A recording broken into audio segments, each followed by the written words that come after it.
Quando penso em saber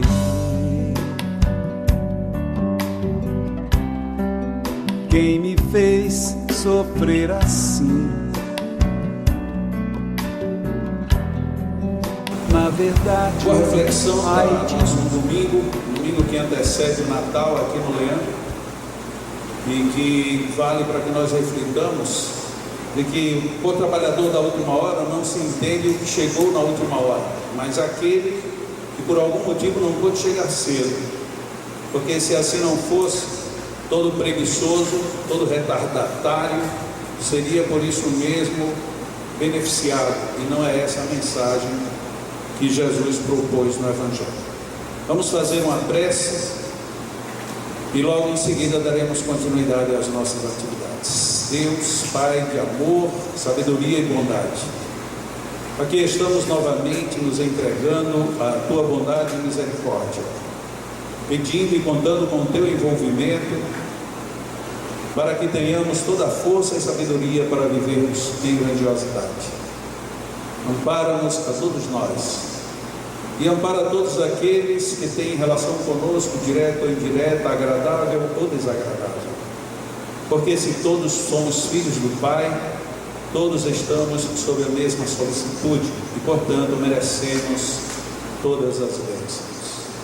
Fortifica-nos e fortalece-nos no bem, e dá-nos o ensejo de prosseguirmos sempre crescendo, aprendendo, fazendo o que nos compete com alegria e prazer, que assim seja.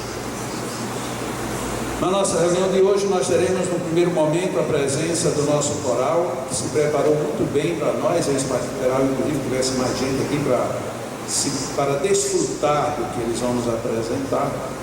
Logo em seguida faremos uma palestra e no final eles voltarão a cantar conosco, e aí vão eles cantar conosco aqui e vocês aí todos juntos, tá bom?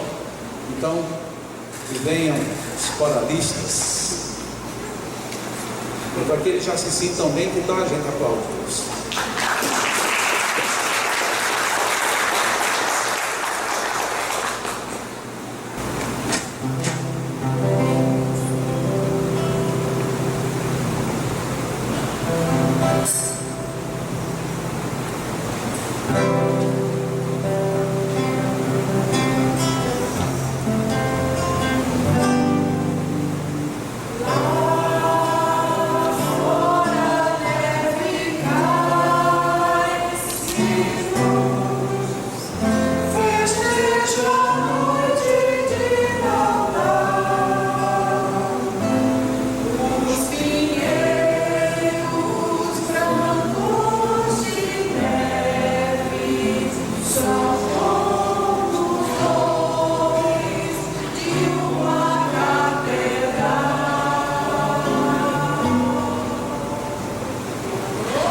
Aqui esse povo começa sem mim, não vale, tá tudo errado. O pessoal começa a cantar aqui música de Natal, que fala de neve, de frio, né? De branco, muito lindo, mas não é o nosso Natal não, né?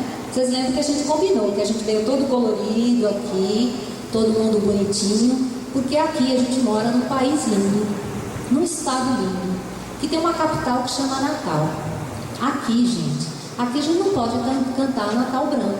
Aqui a gente tem que cantar Natal em cores.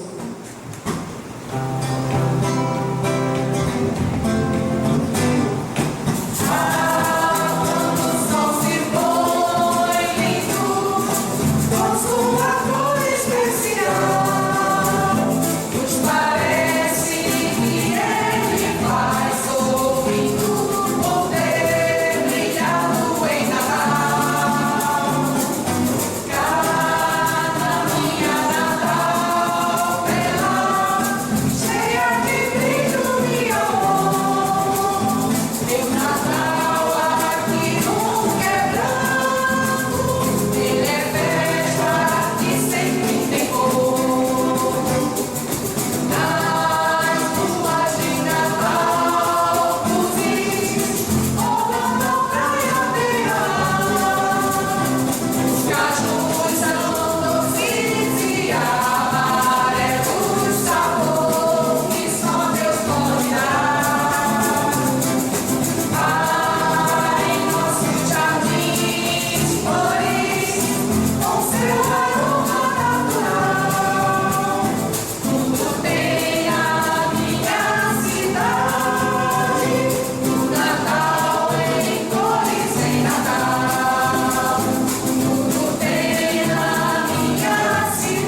capaz de espalhar alegria, se a gente é capaz de toda essa magia, eu tenho certeza que a gente podia fazer com que fosse Natal todo dia. Se a gente é capaz de espalhar alegria, se a gente é capaz de toda essa magia, eu tenho certeza que a gente podia fazer com que fosse Natal todo dia,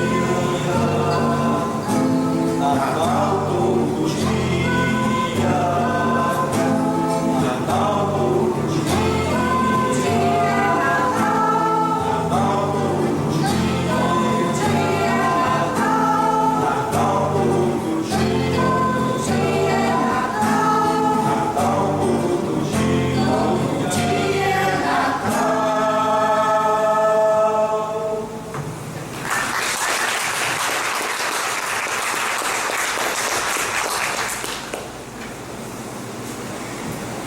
A esperança, principalmente para nós homens, já começa como algo muito positivo.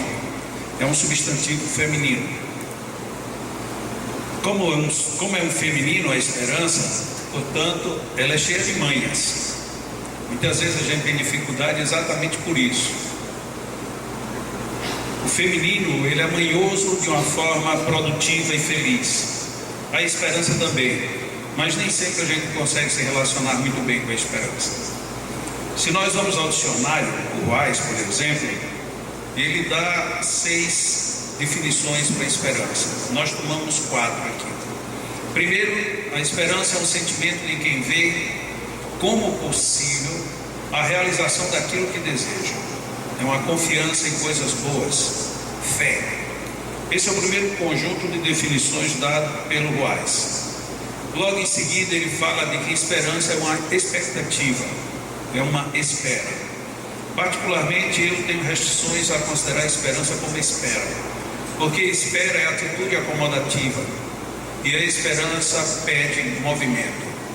A esperança ela não fica aguardando que a coisa aconteça. A esperança em si mesma ela se movimenta e vai buscar aquilo que a gente quer. Na quarta definição do Vaz diz que é uma derivação e que tem como sentido figurado aquilo ou aquele de quem se espera algo, em quem se deposita uma expectativa. É uma promessa.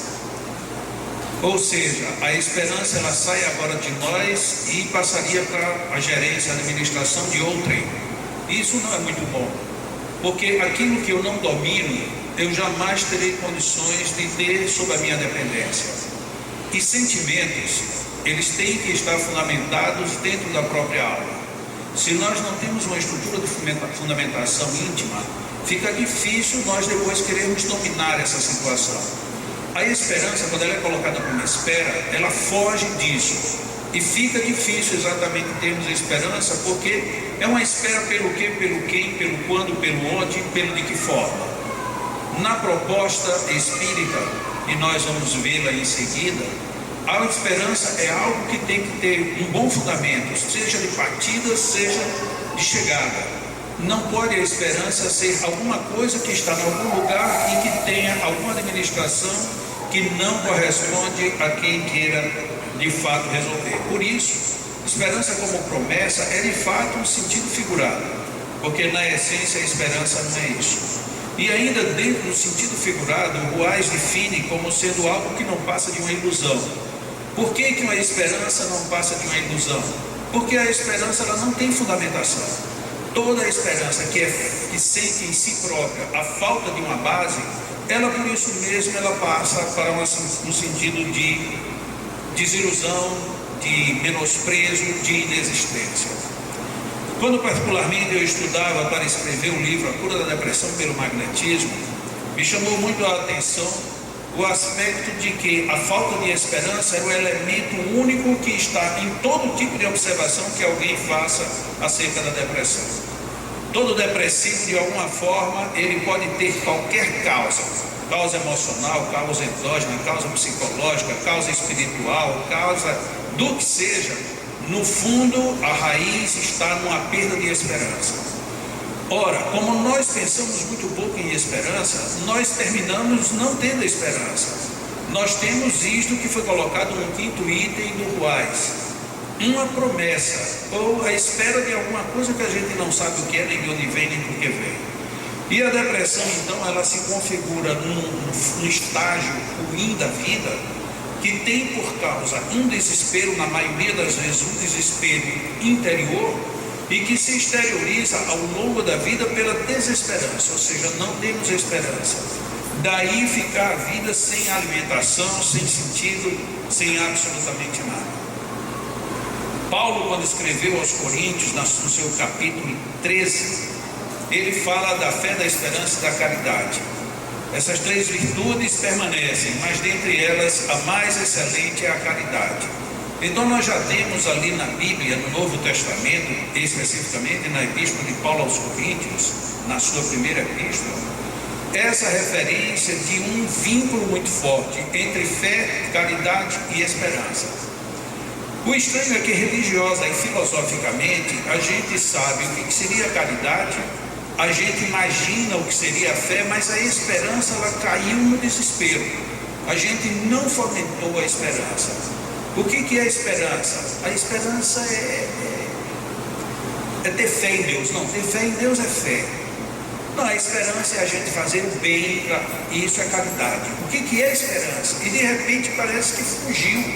Foi uma expressão que surgiu, que todo mundo fala, todo mundo diz nutrir de alguma forma, mas que todas as vezes que a gente precisa definir, parece que a esperança nos escapa.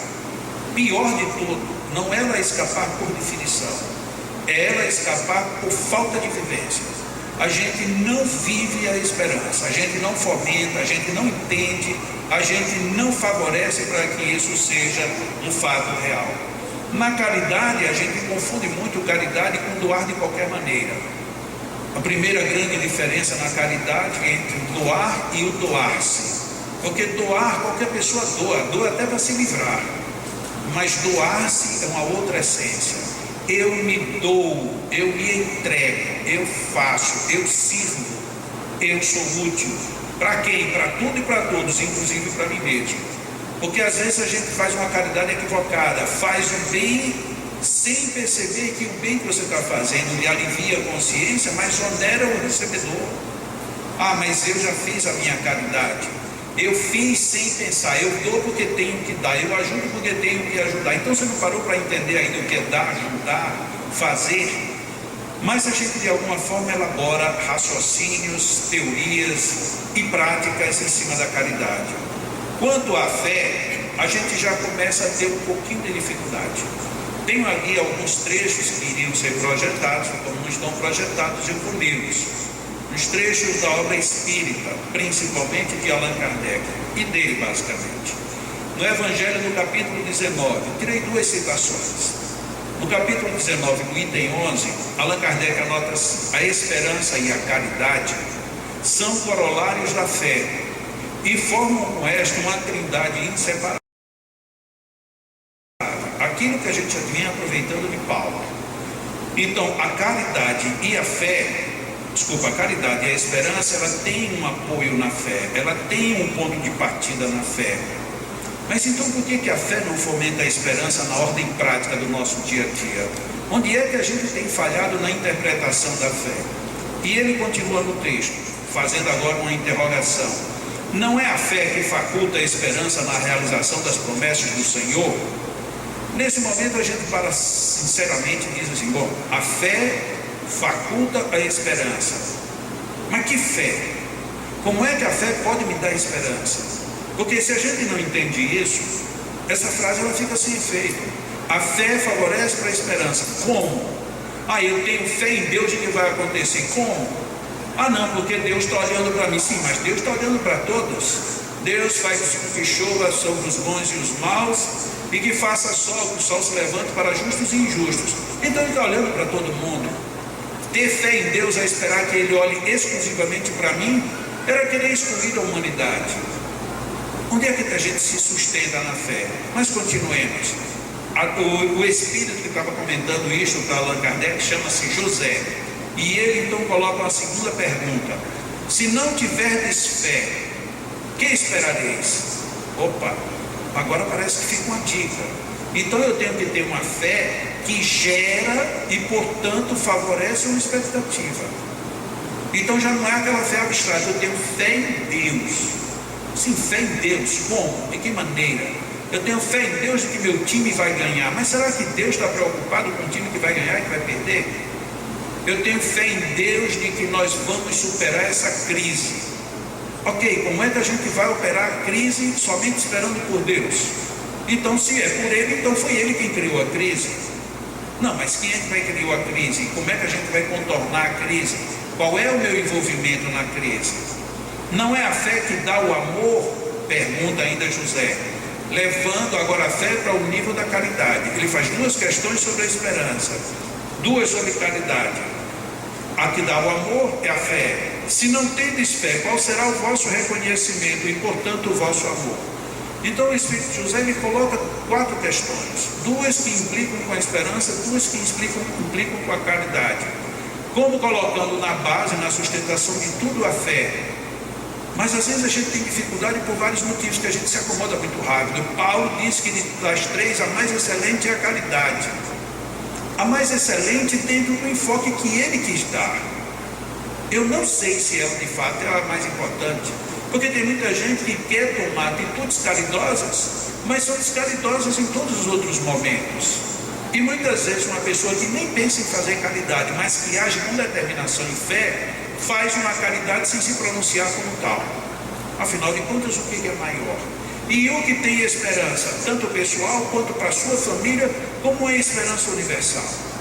Jesus ter vindo à Terra, ele veio por que motivo? Não, ele veio para salvar a humanidade, veio como enviado de Deus, ele veio porque tem esperança de que a gente vá seguir um dia para fazer alguma coisa. Porque se ele imaginasse que viria somente para sofrer, isso era masoquismo.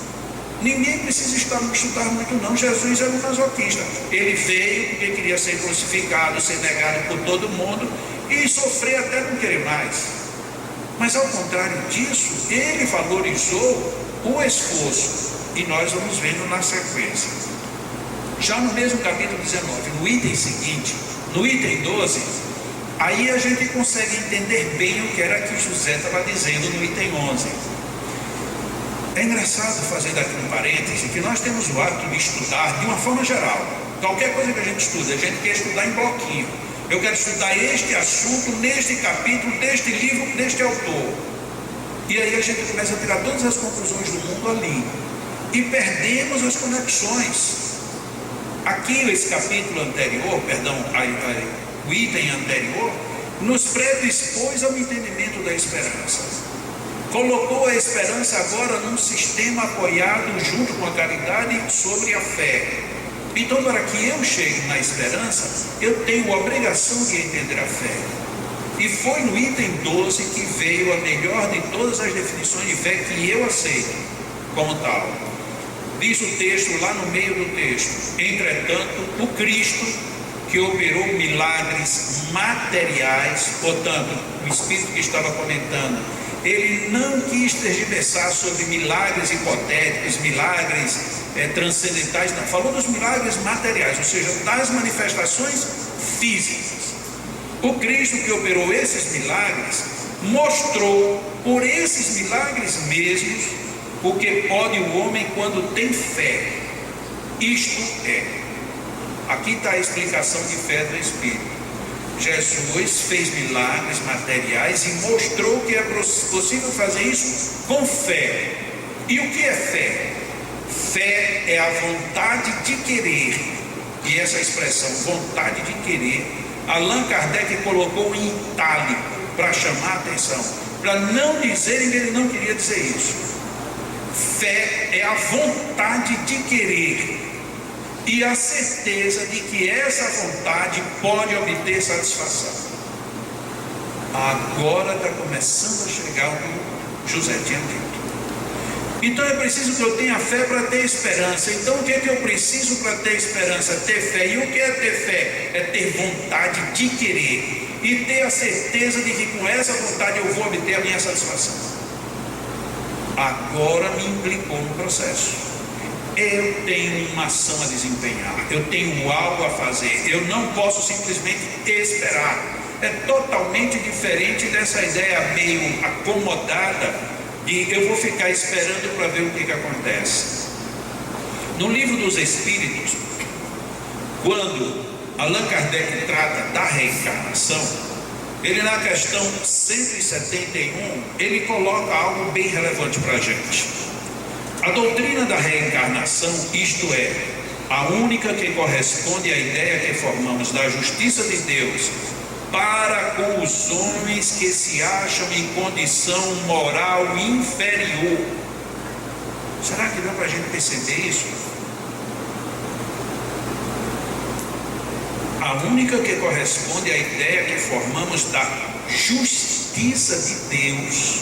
Aí a gente imagina logo justiça para os bons, justiças para os justos, justiças para os que não precisam de mais apoio moral. Mas não, formam da justiça de Deus para com os homens que se acham em condição moral inferior. Então a reencarnação ela já começa como uma expressão de justiça para nós que estamos aqui no baixo nível da escala. Por que isto? Porque a única explicação sobre o futuro e que firma as nossas esperanças. Agora está começando a chegar. Então Deus me dá sim um mote de espera.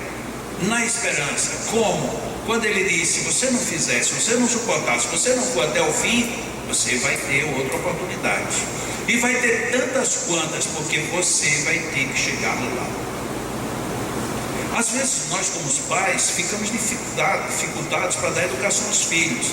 A gente quer que o filho chegue, você vai ter que se formar. O filho diz, mas eu não quero estudar. Bom, se você não quer estudar, então o quê?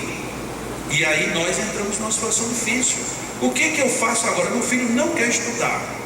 Sim, então ele vai se dedicar a um esporte. Ele também não quer ir para esporte nenhum. Ele quer ficar em casa vagabundando para passar a noite todinha acordado assistindo televisão.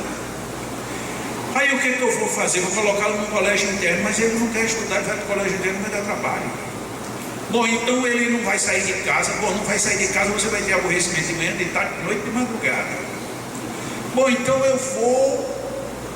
Deus deu uma solução bem prática.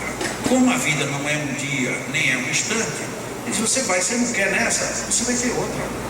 E vai ter outra, e vai ter outra. Quem é que lucra com isso? Todo mundo que já avançou. Primeiro lugar, por quê? Porque eu sei que num dado momento você também vê. E em segundo lugar, o próprio. Porque ele hoje ele não quer, amanhã ele não aceita, depois da manhã ele detesta, mas uma hora ele acorda. Qual foi o filho que não quis estudar, que um dia não chegou e disse, mas olha, se eu tenho estudado. Ou genericamente, se eu tenho ouvido os meus pais. Essa é uma ponderação não de passado. Por incrível que pareça, essa é uma ponderação de futuro, de esperança. Porque você vai dizer, agora eu não posso mais. Nesse momento você está aberto para que alguém diga, pode. Mas você pode continuar fechado e dizer, agora não tenho mais jeito. Não tem mais jeito? Então você vai voltar outra vez. E você vai voltar agora com uma reminiscência de prejuízo muito grave. E nesta reminiscência você vai dizer, eu não sei porquê, eu não preciso me acordar cedo, mas me levanto cedo. Eu não preciso correr tanto para ganhar tanto, mas eu não posso, é como se eu tivesse perdido tudo. Parece que lá dentro tem alguma coisa dizendo, esperança, faça, tenha fé, acredite, faça força nessa sua vontade que você chega lá. Então, a reencarnação na questão 171, dizendo que é a única que pode explicar o futuro e firmar as nossas esperanças. Por quê? Porque nos oferece os meios de resgatarmos os nossos erros através de novas provações. A razão nos indica isto, e os Espíritos nos ensinam isto. É muito interessante, porque na hora que eu começo a pensar esperança como hipótese de realização futura, mesmo que eu ainda não alimente a esperança de forma feliz ou objetiva, A esperança, ela fica em germinação dentro de mim mesmo, porque chega uma hora em que nós dizemos: eu não sei como, mas o que eu fiz não foi legal. Não sei onde, mas o que eu fiz eu vou precisar reparar. Não sei quando, mas que uma hora eu vou ter que fazer de novo, terei. Não tem jeito, porque é exatamente assim que funciona. E na questão 799 ainda do Livro dos Espíritos, Allan Kardec perguntou de que maneira o Espiritismo poderia contribuir para o progresso. E a resposta dos Espíritos é muito longa, mas eu tirei só um pedacinho dela. Destruindo o materialismo, que é uma das chagas da sociedade.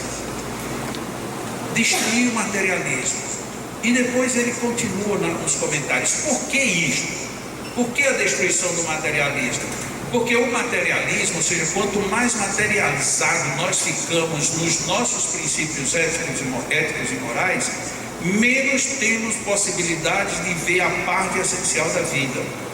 E não adianta dizer: eu sou ateu, eu não tenho religião, não acredito em nada. Apesar disso, você tem uma alma dentro de você.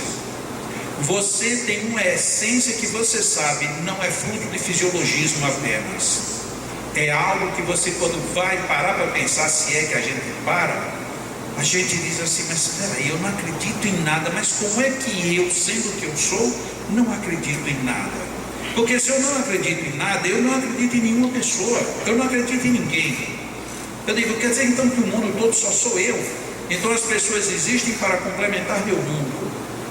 A ideia de materialismo começa a sofrer um grande embate, porque os valores de todos começam a pulular ao meu lado. E eu começo a descobrir: para aí, se eu tenho vida, outra pessoa tem vida.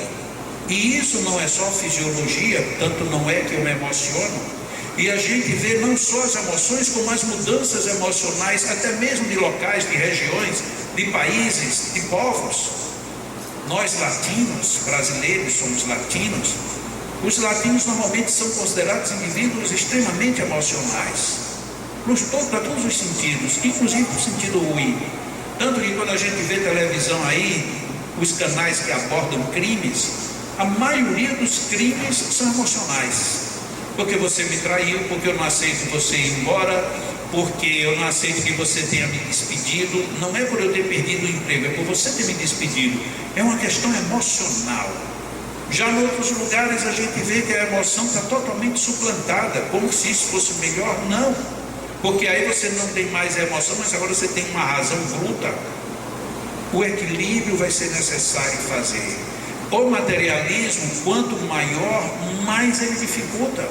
Porque na hora que eu sou emocional e materialista, eu só levo tudo para o campo da matéria.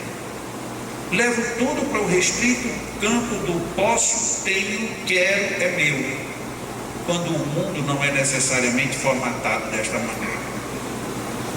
E na questão 961, qual o sentimento que domina a maioria dos homens no momento da morte? Allan Kardec quer saber também cada coisa, vai perguntar o que a gente pensa na hora de morrer. Qual é dos sentimentos o que é mais comum? A dúvida, o temor ou a esperança? Aqui pergunta, gente, como é que Allan Kardec vai perguntar um negócio desse? Eu nem ao menos pensaria nisso. Ele não só pensou, como perguntou. Na hora da morte, qual é o sentimento mais comum do homem? A dúvida, o temor ou a esperança? Aí os Espíritos disseram: a dúvida nos céticos empedernidos, ou seja, aquele que descreve tudo, que acha que o mundo todo não é nada, que é pura matéria, esse na hora da morte entra num clima de dúvida desgraçado. E o pior, não tem mais tempo, porque aí onde está o grande problema, a dúvida. E agora? Como diz um grande poeta, né? E agora, José? E agora você não tem mais tempo. O temor nos culpados. A gente tem muito medo de morrer. Avalie direitinho os seus sentidos de culpas interiores, porque se você não tiver culpa, se você estiver em paz com você, você não tem medo de jeito nenhum. Lógico, você perguntar: você quer morrer? Não, não quero. Mas e se você morrer agora? Tudo bem, você vai numa boa. Você não tem o temor, porque você não tem culpa. Ah, mas como é que você não tem medo e não quer morrer? Não, mas são duas coisas distintas. Tem horas que a gente diz, não, eu vou numa boa. Eu me lembro, seu Manuel Miguel, foi o idoso mais idoso que nós tivemos aqui no Leão. No dia que ele desencarnou, ele acordou de manhã, foram chamá-lo para tomar café, ele disse, não, eu não vou tomar café hoje. Não, mas vamos tomar café, o senhor está assistindo alguma coisa? Não, mas eu não quero café. Mas por que o senhor não quer tomar café? Estava com 104 anos de idade, lúcido, totalmente lúcido, andando, fazendo tudo, normal, um homem, nem aparência de 90 anos ele tinha. Mas Manuel Miguel, vamos tomar café? Não. Aí mamãe foi lá falar com ele, vamos tomar café? Meu filho disse, não vou não, minha senhora, não vou tomar café hoje não. Mas por que você não vai tomar café? Ele disse, não, porque eu vou embora. Mas vai embora como? Eu disse, eu vou embora hoje. Mas como é que o senhor vai embora sem tomar café? Ele disse, não, para eu ir embora não preciso tomar café não, eu vou embora hoje. Como? Dali a pouco mais de uma hora, ele fechou os olhos e foi. Numa boa. Já pensou que nível de culpa você tem na alma? Nenhum. Você acorda de manhã, foi dormir bonzinho, inteiro, não estava doente, não estava nada. Você acorda e diz assim, não, eu vou embora hoje. Mas foi embora como? Se matou, tomou o remédio? Não. Ele ficou deitado e esperou simplesmente a hora, porque ele sabia que ia embora, e foi. E para onde ele ia, ele não precisava tomar café da manhã. Olha que nível de convicção que a gente tem. Uma pessoa dessa tem medo de morrer? Não. Ele queria morrer? Não. Mas quando chegou a hora, ele disse, vou. Pronto. No mínimo ele dormiu, não disse, Manuel Miguel, não está na hora de você vir para cá? Ele deve ter visto os amigos dele do lado de lá e disse, eu vou. Mas e aí, como é que vai? Não, deixa de manhã eu avisar o pessoal que eu vou. Aí acordou e disse, eu vou. E foi. A gente brinca, mas é uma situação muito grave e muito idealizadora para quem quer ter uma vida tranquila. E a esperança, que no caso ele perguntou, né? A dúvida, o temor e a esperança. Esperança nos homens de bem. Todas as pessoas de bem, quando chega a hora da morte, têm uma esperança tranquila. Por quê? Porque a vida não vai acabar, a vida vai continuar. Vai ter mudanças sim. Se eu sair daqui de Parnamirim para Natal, já tem mudança. Se eu sair de Natal para Brasília, tem mudança. Se eu sair do Brasil para qualquer outro país, tem mudanças. Então a gente pode ter uma expectativa, mas nunca um desespero. E essa foi a questão que Allan Kardec coloca. Mas depois disso tudo, e o que é esperança? O que a gente de fato entende por esperança? É tão triste a gente olhar uma criança chorando de dor. A gente olhar um idoso dizendo, a vida está indo embora e eu não fiz nada. E por que você diz, eu não fiz nada? Óbvio que não é pelo que você não fez, é pelo fruto que você sabe que agora virá. Mas fruto do nada é o quê? É coisa nenhuma.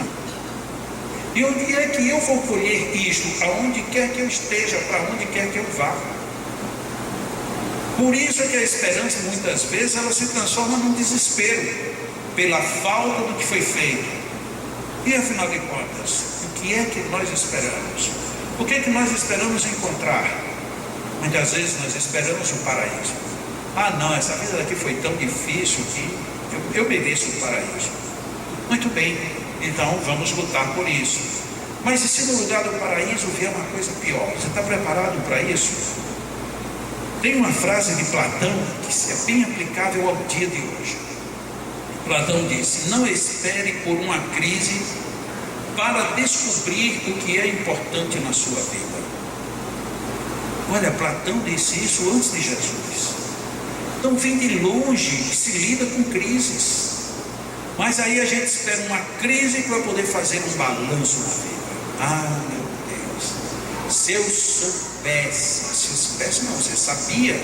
Há a possibilidade sempre de alguma coisa que está boa ficar mais ou menos desagradável, assim como há sempre a possibilidade de alguma coisa que não está boa ficar agradável. Nossa vida é cíclica, todos os fenômenos são cíclicos. Quem estuda de uma forma grande, uma forma macro grande, histórica, antropológica, qualquer análise que a gente faça numa dimensão maior, a gente vê que tudo, absolutamente tudo cicla, volta, vai e volta, tudo. São ondas de ações geológicas, são ondas de comportamentos sociais, são ondas de visões de educação. A história, ela tem altos e baixos. Se a gente for acompanhar a história das religiões, a gente vai ver que quase todas as religiões trilharam os mesmos exemplos, as mesmas passagens. Quando a gente faz um estudo comparado das religiões, tivemos os mesmos líderes dizendo as mesmas coisas. E quando chega num dado momento, os líderes são jogados fora. A gente entra a adorar de novo o Deus de ouro para que volte um novo Moisés e destrua tudo aquilo com uma nova tábua de mandamentos. Porque tudo é cíclico. Então está uma crise agora. Era mais cedo ou mais tarde ela viria. Mas por que viria? Óbvio que tem muita gente com culpa, inclusive nós mesmos. Nós somos culpados, porque nos acomodamos. Enquanto está tudo bem, a gente está acomodado. A gente nunca prevê quando está bem, como é que será quando não estiver bem. E aí quando não está bem, a gente se desespera. E na hora que a gente se desespera, a gente quer descobrir agora valores que a gente já deveria ter investigado. Por isso que a doutrina espírita, em sua essência, ela é extremamente favorável quando nos convida a um progresso intelecto e moral. Mas nós fazemos alguma confusão até nisso. Imaginamos que o intelecto é apenas estudar, é fazer cursos, é ter títulos. E outras vezes entendemos que a moral é viver sisudo, é não frequentar determinados ambientes e tudo que fizer de errado fazer escondido. O intelecto moral é totalmente diferente disso. Intelecto é você desenvolver a sua capacidade de elaborar reflexões, de preferência produtivas, para você e para todos. Porque elaborar reflexões, todo mundo relabora. Neste momento terá alguém pensando como é que eu faço para atacar, para agredir, para tomar do outro alguma coisa. Então não é só pensar, refletir, é fazer com que isso seja útil. Isso é o desenvolvimento do intelecto. E o moral é nós termos o equilíbrio consoante o meio em que nós vivemos. Ah, mas eu fui num país em que não se pode tocar no outro. Muito bem, se você já procurou isso e tem desenvolvimento moral suficiente, por mais que você goste de tocar nas pessoas, você chegando lá não vai tocar. Por quê? Porque a sua satisfação é um desagrado ao outro. Isso é moral. Dentro desse princípio a gente tira as distâncias e aproxima as pessoas. Eu gosto disso e você não gosta. Não, então eu vou lhe respeitar. E eu não lhe ofereço isso porque eu sei que você não gosta. Esse intelecto moral tem muito a ser desenvolvido em nós. Se assim não for, a gente se perde. A esperança até agora a gente está colocando no sentido genérico e no sentido interior ao mesmo tempo. Mas ainda o Evangelho considera um outro sentido de esperança. No Evangelho, segundo o Espiritismo, capítulo 11, item 10. Para todos os sofrimentos, tende, pois, sempre uma palavra de esperança e de conforto, a fim de que sejais inteiramente amor e justiça. Ou seja, a minha esperança agora é eu levando para o outro. Alguém chega para você e diz assim: nossa, eu estou perdido. Aí a gente diz assim: também quem mandou fazer o que você fez? Isso é uma palavra de desespero. Olha, eu estou perdido. Nada, você acabou de me achar. Se você me achou, você não está perdido. Ah, mas você entende o que eu estou dizendo? Eu digo: não, eu não entendo o que você está dizendo. Como é que você está perdido? Ah, eu estou perdido porque, olha, o que eu fiz já não tem mais jeito. Eu disse: como não tem mais jeito? Ah, porque todo pau que nasce torto morre torto. E você é pau? Não, você não é pau, você é gente. Você é uma personalidade. Você tem um mundo interior. Então a gente pode ajustar.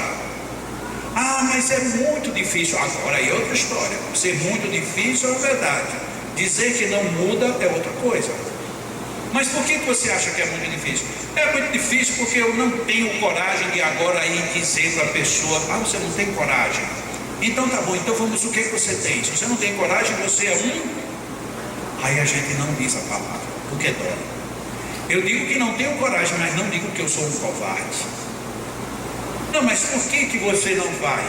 Não, eu não tenho coragem. Se a pessoa me disser mais algum desaforo, eu digo mais 2. Eu digo, muito bem, então escreva. Eu escrever, mas de jeito, prefiro morrer. Pois é, você está quase morrendo. Não é assim que você precisa preferir. E com essa raiva você vai morrer mais cedo ainda, porque já já você vai descobrir que você tem um câncer. Como assim? Porque raiva gera câncer. Se você não quer ter o câncer, livra, rapaz, faz o bilhetinho e já se livra. Nossa, a gente conversa com você crente que a gente vai resolver o problema, mas a gente está resolvendo o problema. Você chegou aqui não tinha solução nenhuma, todos nós achamos que tem soluções. Ou seja, fomentemos a esperança. Lógico que no primeiro momento a pessoa não vai aceitar, mas ela vai voltar, porque ela vai ficar incomodada. Depois ela volta para a gente e diz assim, mas naquele dia você me disse uns negócios que eu não entendi direito. Você não entendeu? Pois vamos reprisar. Você está mal, estou mal. O mundo não tem mais jeito para você, tem não. E você de lá para cá continuou vivendo. Continuei. E o que você fez nesse período? A gente tem como reverter. E você pode não ter no momento, mas se você me procura, quando eu digo a minha, eu digo a qualquer pessoa, nós que recebemos temos que necessariamente dar um retorno positivo.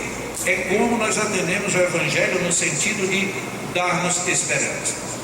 Mas vamos lá para o nosso ponto. Eu estou danado. Hoje nós estouramos nosso horário, né? Mas vocês perdoem. Nós temos como fazer. Nós temos o que fazer. Nós precisamos fazer. Mas como fazer? Muitas vezes essa é a dificuldade. Um exímio levantador de peso, ele diz assim, você pode tudo, inclusive você pode levantar um peso que você nunca imaginou, mas nunca queira levantá-lo primeiro por ele. Você começa aos poucos, vai levantando o peso e vai colocando um pouquinho, cada vez mais um pouquinho, até que chega um momento em que você levanta um peso que você antes nem sequer imaginava. A mesma coisa são as necessidades da vida. Nós precisamos ser solidários, nós precisamos comemorar nossas vitórias, mas nem todo mundo é solidário com a gente e a gente nem sempre acredita que venceu. Quando a gente venceu alguma coisa, a gente diz, mas foi tão pouco. Foi tão pouco que você não comemora e, portanto, você não valorizou o que você conquistou. Ou então, você diz assim, eu consegui vencer isto. E você vai dizer para alguém, o outro diz assim, mas isso não é coisa nenhuma. Isso qualquer um faz. E a gente cai no ostracismo de novo. Não, qualquer um faz, mas eu fiz. Eu já contei aqui uma história real, que foi muito interessante. Um dos meus filhos era péssimo competidor em tudo. E ele um dia ele chegou para mim e disse, papai, eu vou fazer um campeonato de natação e eu queria que o senhor fosse para lá para torcer comigo. Eu digo, meu Deus do céu, e agora? Eu vou torcer e eu sei que ele vai chegar em último lugar, vou ter que me preparar para ir e vou ter que me preparar para depois dar um suporte, porque ele vai ser o último, porque realmente ele não sabia. E chegamos lá, foi o primeiro grupo, todo mundo, até que chegou a hora da turma dele. E o locutor lá do colégio chamou o primeiro faltou. Chamou o segundo faltou. Chamou o terceiro, era ele. Aí ele já subiu e ali fazendo papel de papai, bobo. Comecei a gritar, meu filho, lá! E o pessoal olhava para mim, que cara maluco é esse? Ele está lá, ele todo animado, olhando para mim, fez assim, tá lá no ponto. E chamou mais um, faltou, chamou outro, faltou, chamou outro, estava presente. Eu sei que de 7 competidores só tinha os 2. E aí dá o tiro de largada. O primeiro mergulhou, parecia um peixe. Já saiu lá no meio da piscina. O meu filho, ele se jogou assim, ploft, e saiu espanando algo. Tudo foi lá. O primeiro já tinha chegado lá e ele ainda vinha aqui no meio, batendo asa para tudo quanto era lado. E eu gritando feito louco, filho, é isso aí, vamos lá, vamos, força, coragem, vamos lá. E o pessoal olhava para mim, caía na risada, disse, que nome mais ridículo é esse? E ele chegou lá. Quando ele chegou, eu fiz, esse filho, valeu. Premiação. E ele ganhou medalha de prata. E lá vem ele para falar comigo, aqui eu ganhei de prata, que legal, filho, valeu demais. E se o outro não tivesse vindo, era de ouro. Legal. Uma atitude boba dessa foi fundamental, mostrou que ele tinha um nível de esperança muito alto. Ao contrário do que normalmente a gente fica tímido, a gente fica retraído, você veja, eu fui o último, tinha 2, eu fui o segundo, portanto eu fui o último. Não, ele foi o segundo, foi o prata, e por pouco não foi o de ouro. Só não foi o de ouro porque o cara veio, porque se ele não tivesse vindo, ele era ouro. E isso é você comemorar suas vitórias, sabe? Ele me deu um exemplo, ele não sabe o exemplo que ele me deu, ele sabe porque eu já conversei com ele isso, ele depois já de adulto, como ele me deu um grande exemplo de viver e vencer. Shakespeare dizia que nós sofremos muito com o pouco que nos falta e aproveitamos muito pouco que temos. Nós temos tanta coisa na vida, e a gente fica se preocupando com alguma coisinha que não tem. Na hora que a gente mudar esse olho, a nossa esperança muda. Nós precisamos ter esperança, fazê-la, como diz o slogan da Nike, just do it, ou seja, faça isso. Mas fazer isso o quê? Bem rapidinho agora para a gente concluir. Albert Einstein, um dos maiores gênios da humanidade, ele disse que a vida é como andar de bicicleta. Para você ter equilíbrio, você tem que estar em movimento. Olha onde é que vem a esperança. Para você não cair, movimente-se, ou seja, cultive, vá mais, não pare. Muita gente entra em desespero, porque a água está tão ruim que eu vou ficar aqui esperando que passe, e aí é um desastre. Victor Hugo, grande escritor francês, ele dizia que a esperança era para ser uma das maiores forças humanas, mas a gente deixa que o desespero atrapalhe. Na hora que a gente não se desespera, a esperança se fortalece. Como? Eu não me desesperei, então eu começo a enxergar tudo que está em meu redor, e eu vou bem mais longe. Será que você conhece alguma dessas figuras? Eu vou dizer aqui 5 bem rapidinho. Walt Disney, todo mundo já ouviu falar em Walt Disney? Lógico, quem não ouviu, quem já não assistiu Walt Disney? Pois ele foi despedido de um jornal porque ele não tinha imaginação e não tinha ideias originais. Ele foi demitido. E aí olha o que ele fez? Criou os personagens todas, Mickeys, Patetas e tanta infinidade, é uma indústria que até hoje não para de crescer. Foi demitido porque não tinha ideias originais. Aquele que eu acabei de falar, Albert Einstein, começou a falar aos 4 anos de idade. E a professora dele disse para a família: esse aqui nunca vai ser grande coisa na vida. Foi o maior cientista físico teórico que a humanidade conheceu até hoje. Então, a gente não pode crer muito na desesperança dos outros. Oprah Winfrey, aqui no Brasil ela não é muito conhecida, mas é uma mulher negra que é a repórter mais rica, mais famosa e mais conceituada dos Estados Unidos, quiçá do mundo. A Oprah, ela perdeu o emprego que ela tinha no jornal como âncora, simplesmente porque ela não tinha perfil para se encaixar na televisão. Não, a sua imagem na televisão não agrada. É a maior autoridade jornalística do mundo e a mais rica de todas. Michael Jordan, aquele jogador de basquete, depois que ele foi contratado por um time de basquete colegial, ele foi demitido porque ele não jogava bem. E o que ele fez? Se trancou no quarto durante horas, chorando. Depois de muitas horas de choro, ele disse: eu vou ser um grande jogador de basquete, a despeito do time, e se tornou o maior jogador de basquete de todos os tempos. E aquele famoso conjunto The Beatles, eles foram rejeitados pela maior gravadora da época, era Decca Records, porque o som deles não era bom, eles tinham alguma coisa esquisita, e que portanto não agradaria ao público. Foi a maior banda de todos os tempos que revolucionou absolutamente tudo. E a gente, às vezes alguém diz: você não é de nada, e a gente vai e acredita. Ainda bem que esses grandes nomes não acreditam. Tem uma dessas tirinhas, eu tenho 2 tirinhas aqui que eram ótimas que elas ficassem aqui apresentadas, mas olha que coisa. A mãe diz para um menininho que está sempre ele olhando para cima e sempre tem uma rãzinha do lado. Quem já viu sabe quem é o personagem. Então a mãe diz para ele assim: hoje as pessoas não têm tempo para pensar, meu filho. Aí o menino faz: que pena. Por quê? Perguntou a mãe. Porque se pensassem, teriam tempo. Olha que coisa profunda. A gente diz: eu não tenho tempo nem para pensar. Pois é, por isso que você não tem tempo. Porque se você pensar, você vai ter tempo. Eu não tenho mais esperança de nada. Por quê? Porque você entrou em desespero. Saia do desespero e a esperança volta. Na outra tirinha, é uma pessoa carregada, cheia de malas, não tem mais onde colocar malas. E a frase diz assim: a gente precisa parar com essa mania de colocar os problemas em uma mala e sair carregando por aí como se fossem essenciais. Não são. Aliás, tudo que nos faz mal é completamente descartável.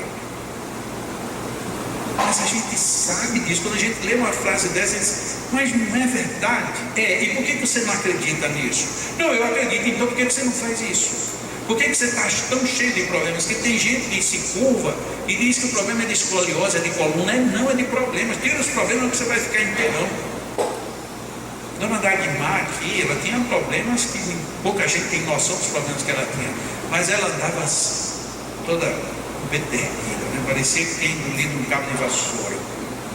Mas por que, Dona Dagmar? Meu filho, os problemas que eu não puder resolver, eu deixo de lado.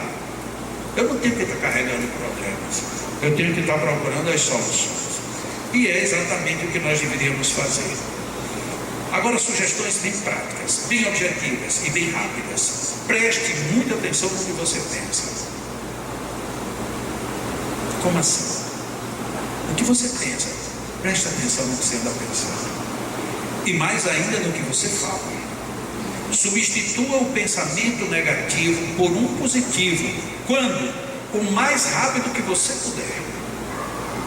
Eu acho interessante nessa frase, porque não é assim: mude quando agora. Se for agora, melhor. Mas se não for agora, mude o mais rápido que você possa. Porque esse pensamento negativo não é legal. Outra ideia: sinta-se merecedor das coisas boas da vida. As coisas boas da vida existem e você merece. Não culpe a vida. Não fique bravo com a vida. Não é a vida que está frustrando você. É você que não está escutando a vida. Ora, se eu não estou escutando a vida, eu também não estou olhando a vida, também não estou sentindo a vida. Abra-se, abramos-nos para a vida. Na hora que a gente estiver aberto para a vida, ela vem com toda a grandiosidade. E tem mais: este momento de agora, hoje, nesse instante, neste mesmo, é o grande instante de a gente começar as grandes mudanças. De quem? Nossa. Não adianta querer mudar o mundo. Comece a mudar você agora, exatamente agora. Mas eu vou mudar em quê? Não sei, você está respirando muito mal. Comece a respirar melhor. Eu acho que eu estou caminhando pouco, caminhe mais. Eu acho que eu estou exagerando nisso, diminua. Eu acho que eu estou precisando daquilo, faça, vá buscar. A partir de agora. Não fique esperando muito tempo. Muitas vezes a gente diz: bom, eu gosto muito do meu jeito de ser. Gosta? Então seja. Como assim? Porque você diz que você gosta do seu jeito de ser, mas qualquer aborrecimento tira você do seu jeito. Você diz que gosta do seu jeito de ser, mas você se influencia por qualquer opinião ruim dos outros. Seja você, mas seja você mesmo, com um detalhe: respeite todos os outros para que sejam do jeito que eles são. Na hora que a gente fizer isso, acredita que não tem mais motivo para guerra, não tem mais motivo para problema em canto nenhum.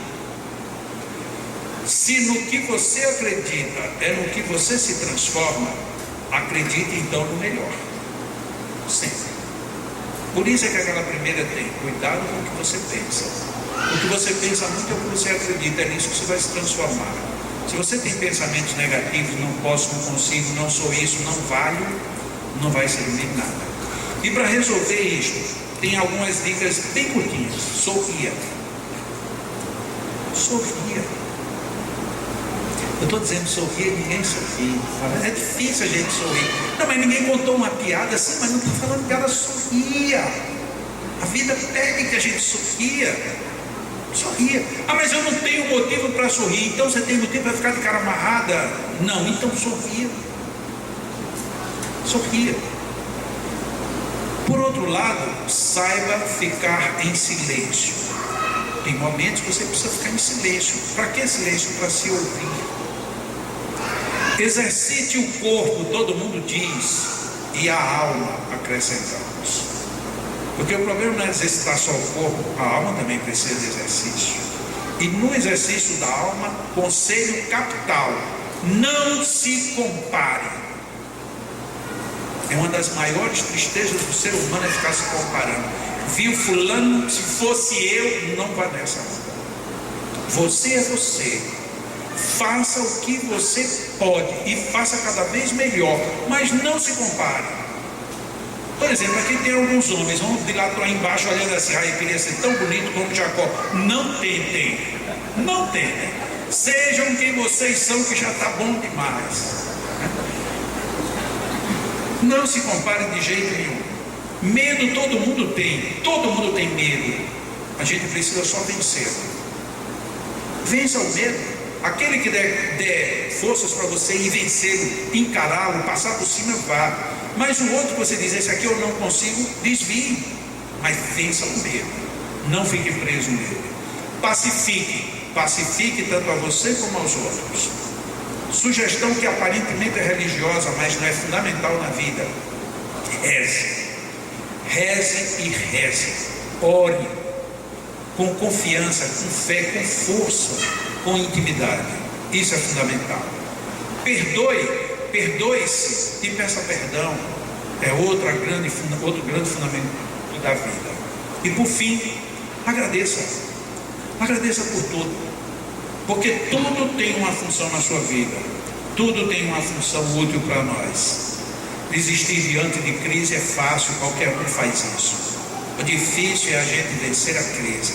E é isso que a gente tem que fazer, sendo cada vez melhor. Por isso é que Jesus nos deu a grande explicação: tenho-vos dito estas coisas para que em mim tenhais paz.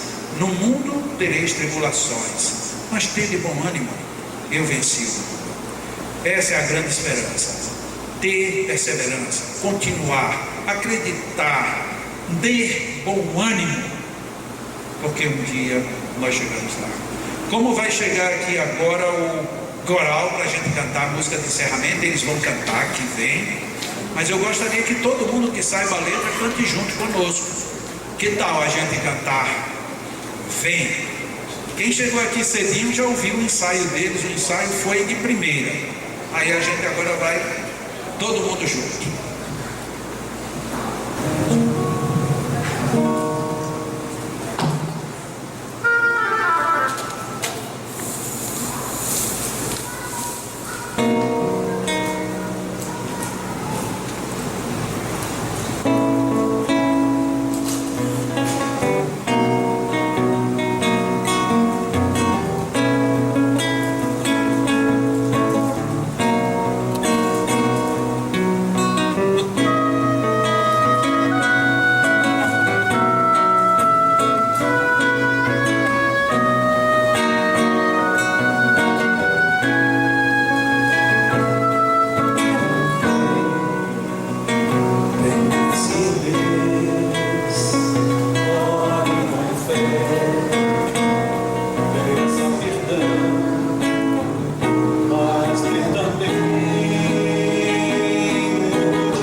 os que não estão.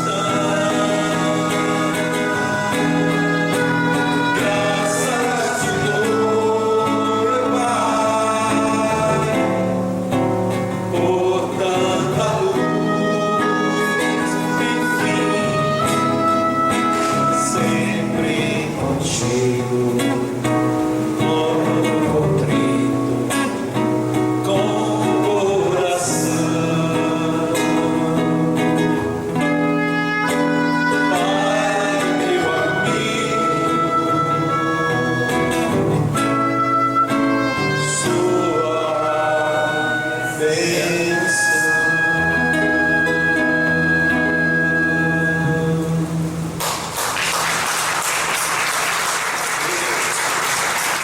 Foi a nossa prece. Feliz Natal para todos. Um bom final de domingo, uma semana esplendorosa, cheia de bênçãos, de paz e muita esperança. Deus nos abençoe.